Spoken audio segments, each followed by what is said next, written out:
Nous avons commencé un grand thème ainsi libellé. Est-ce qu'un chrétien peut-il être contrôlé par les liens ancestraux? Un chrétien peut-il être contrôlé par les liens ancestraux? Et nous avons essayé de définir ce que c'est que les liens ancestraux. Et nous sommes à la phase des 3 nations qui sont mentionnées dans la Bible. Nous avons dit que la première nation, ce sont les nations païennes et idolâtres. Ces nations ne connaissent pas le Seigneur Jésus.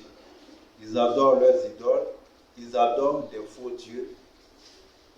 Et la deuxième nation, nous avons parlé du peuple d'Israël en tant que peuple terrestre de Dieu. Et nous avons dit que la plupart des versets qui concernent les liens ancestraux parlent des nations et parlent aussi du peuple d'Israël. Lorsque nous regardons dans l'Ancien Testament, l'Église n'était pas encore née, mais l'Église est née à partir de la Pentecôte, dans Actes chapitre 2. Donc, ce matin, nous allons achever notre thème en parlant de la 3e nation qui est l'Église en tant que fiancée de Jésus-Christ. Donc, notre texte de base, c'est 2 Corinthiens chapitre 5, le verset 17 qui dit: si quelqu'un est en Christ, il est une nouvelle création.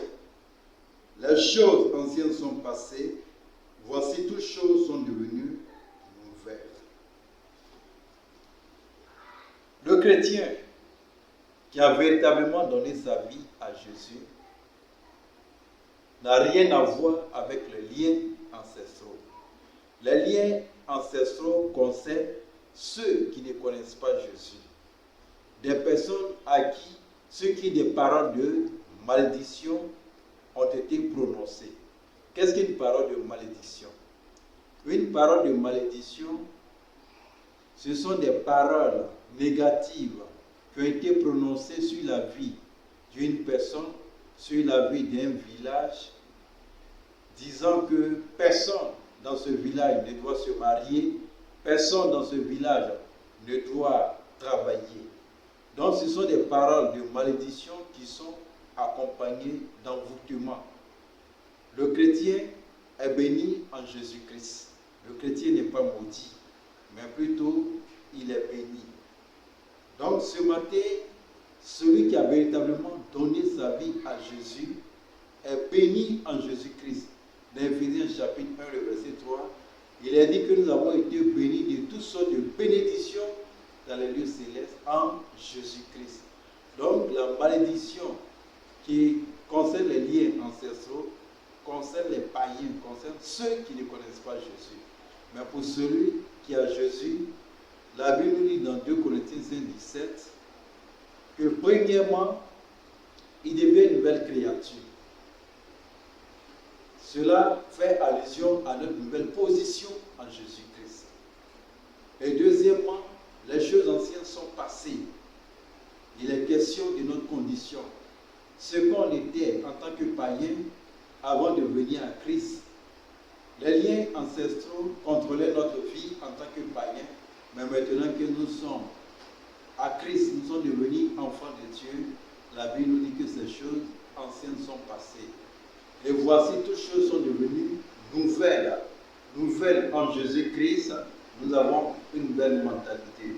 Toi, mon frère, toi, ma soeur, si tu as véritablement donné ta vie à Jésus, tu dois savoir que les liens ancestraux ne te concernent pas, mais cela concerne celui qui ne connaît pas Jésus. Je vais vous dire ce matin que la doctrine des liens ancestraux est une doctrine démoniaque, une doctrine qui a pour source l'escroquerie. Aujourd'hui, beaucoup de serviteurs de Dieu se sont adonnés à cette doctrine pour casser la foi des chrétiens. Et cette doctrine fait l'apologie de Satan.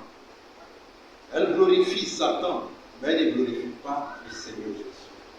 Donc ce matin, toi serviteur de Dieu, qui enseigne ces choses, laisse-moi te dire que ce n'est pas l'évangile de la Bible que tu enseignes. L'évangile de la Bible nous parle de la vie, de la mort et de la résurrection et de l'ascension de Christ. Que Christ soit au centre de tous les messages des hommes de Dieu. Que Dieu nous bénisse. Nous devons savoir qu'en Jésus, nous sommes plus que vainqueurs. Au nom de Jésus. À bientôt. Bonne nuit. Amen.